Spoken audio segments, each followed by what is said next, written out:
దేవుని నామానికి వందనాలు. మీ అందరికీ కూడా దేవుని నామమున శుభములను తెలియజేస్తున్నాం. మీ అందరికీ కూడా సమాధానము, శుభము కలుగును గాక. అందరి జీవితంలో ఉండవలసినటువంటి ప్రాముఖ్యమైనటువంటి లక్షణములు ఏమై ఉన్నవి అనేసి అంటే, ప్రతిదినము వాక్యమును ధ్యానించుట, అతి వాక్యానుసారమైనటువంటి జీవితమును బ్రతుకుచు, ప్రార్థన చేస్తూ దేవునితో సహవాసము, సంబంధము కలిగి ప్రవర్తించడమనున్నది మన జీవితంలో ఉండవలసినటువంటి ప్రధానమైనటువంటి ప్రాముఖ్యమైనటువంటి లక్షణములు.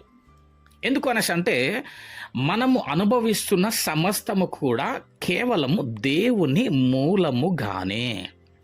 నీ ప్రాణమునకు, నీ దీర్ఘాయువునకు మూలము దేవుడు అని రాస్తున్నది. గనుక నీవు బ్రతుకుచున్నటువంటి ఈ బ్రతుకు, ఊపిరి, జీవము సమస్తము కూడా దేవుని మూలముగా పొందుకుంటున్నావు గనుక నీ బ్రతుకంతా కూడా దేవునితో, దేవుని కొరకై జీవించేటటువంటి వారమై ఉండాలి. కానీ అనేకులు ఇటు విధంగా దేవుడి ద్వారా సమస్తమును పొందుకుంటూ వారి ఇష్టానుసారముగా బ్రతుకుతున్నటువంటి వారే కనబడతా ఉంటారు. చాలామందిని ప్రశ్నించినట్టయితే, ఏమండి ప్రార్థన చేసుకుంటున్నారా, వాక్యాన్ని చదువుకుంటున్నారా ప్రతిదినము అంటే చెప్పేటటువంటి సమాధానాలు ఏమై ఉంటవి అనేసి అంటే, బిజీగా ఉన్నానండి గనుక ప్రార్థన చేసుకోలేకపోతున్నాను, బిజీగా ఉన్నానండి గనుక వాక్యమును చదవలేకపోతున్నాను అనేటటువంటి కారణములు అనేకములు చెప్తా ఉంటారు. కానీ వాటిని సాకులు అని కూడా చెప్పవచ్చు.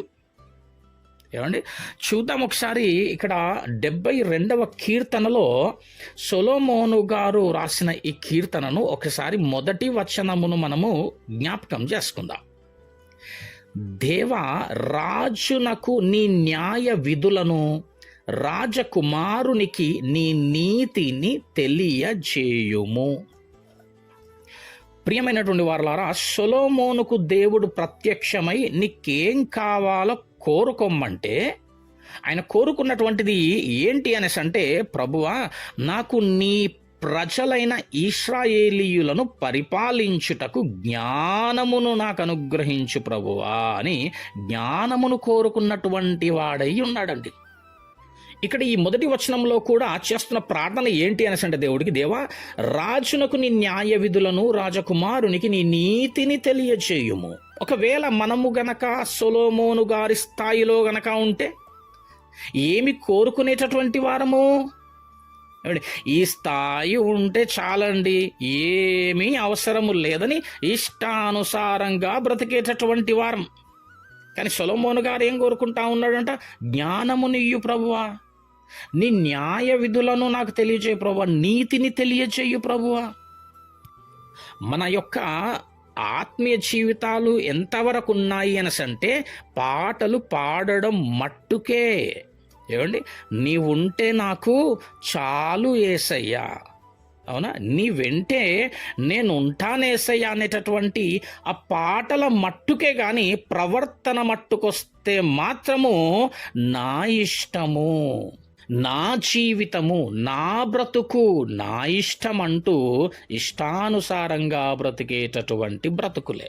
అందుకే ప్రభువు ఏమన్నాడు అనేసి అంటే, ఈ ప్రజలు నోటి మాటతో నా దగ్గరకు వస్తారు, పెదవులతో నన్ను గనపరుస్తారు, కానీ వారి హృదయములు మాత్రం నాకు దూరముగా ఉన్నవి. వాస్తవమే అది కదా, నిజమైనటువంటిదే. ఎక్కడుందంట హృదయము? దేవుడికి దగ్గరగా లేదు, దేవుడికి సన్నిహితంగా లేదు, దేవుడికి అనుకూలంగా లేదు, దూరముగా.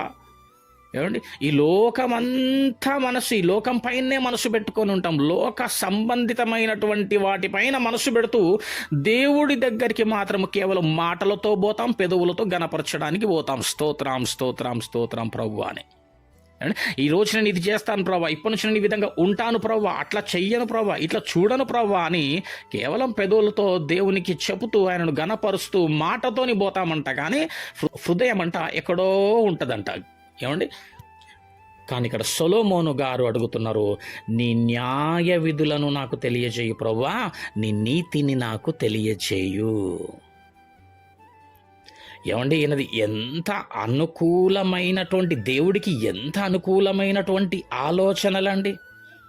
ఏమండి మన ఆలోచనలు ఏ విధంగా ఉన్నాయి? మన ఆలోచనలు ఏమండి అనేకుల ఆలోచనలు నీచమైనటువంటి ఆలోచనలై ఉన్నాయి, నికృష్టమైనటువంటి ఆలోచనలు, అన్యాయముతో కూడినటువంటి ఆలోచనలు, అక్రమము మోసపూరితమైనటువంటి ఆలోచనలు, స్వార్థముతో కూడినటువంటి ఆలోచనలు, అబ్బో ఇంకా ఎన్నో ఎన్నో, పాపముతో కూడినటువంటివి, మోసకరమైనటువంటివి, దేవునికి ఎంతో మోసకరమైనటువంటి ఆలోచనలు కలిగి ఉన్నవారు అనేకులుగా ఉన్నారు. అందులో నీవు ఉన్నావేమో ఒక్కసారి నిన్ను నీవు పరీక్షించుకో.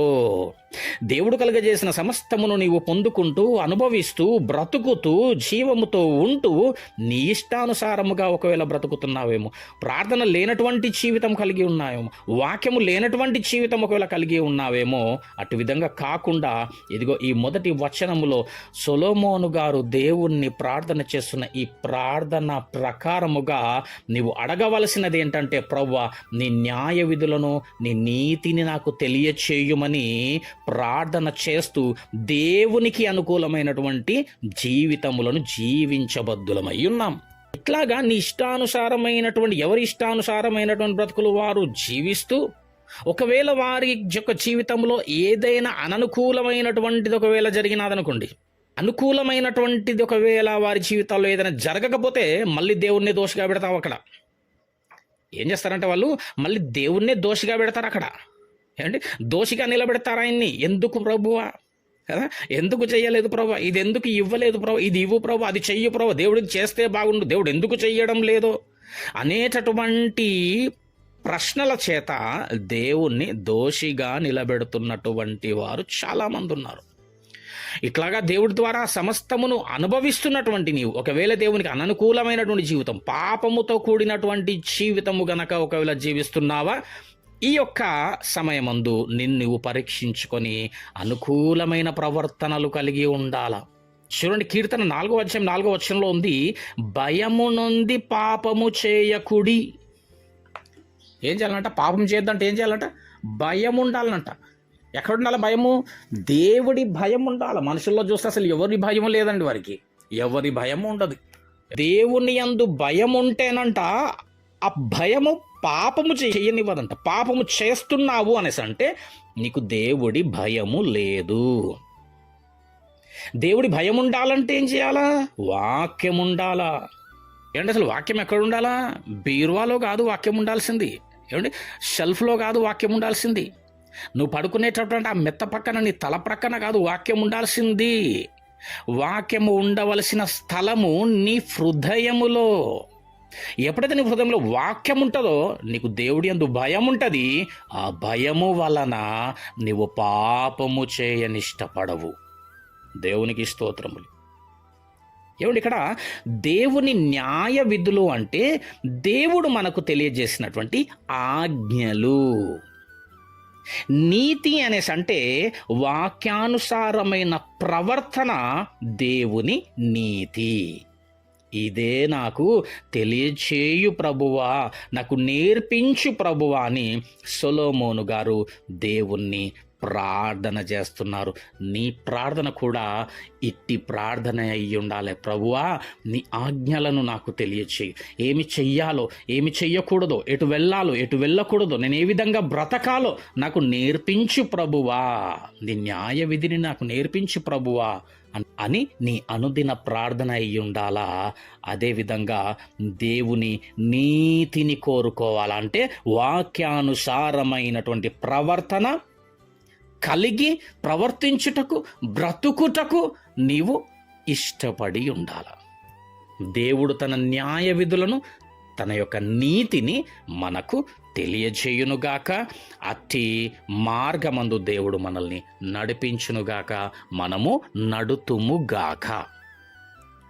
గనుక ఇట్టి విధమైనటువంటి స్వభావము కలిగి, ఇట్టి విధమైనటువంటి మనస్సు కలిగి, ఇట్టి విధమైనటువంటి ప్రార్థన నీ జీవితంలో ఉన్నట్టయితే దానితో పాటు తన న్యాయ విధులను, తన నీతితో పాటు దేవుడు నీకు సర్వ సమృద్ధిని కలుగచేయువాడై ఉంటాడు. దేవుడిటి కొద్ది వాక్యమును మన ఆత్మ నిమేలు నిమిత్తమై దీవించి ఆశీర్వదించును గాక. ఆమెన్.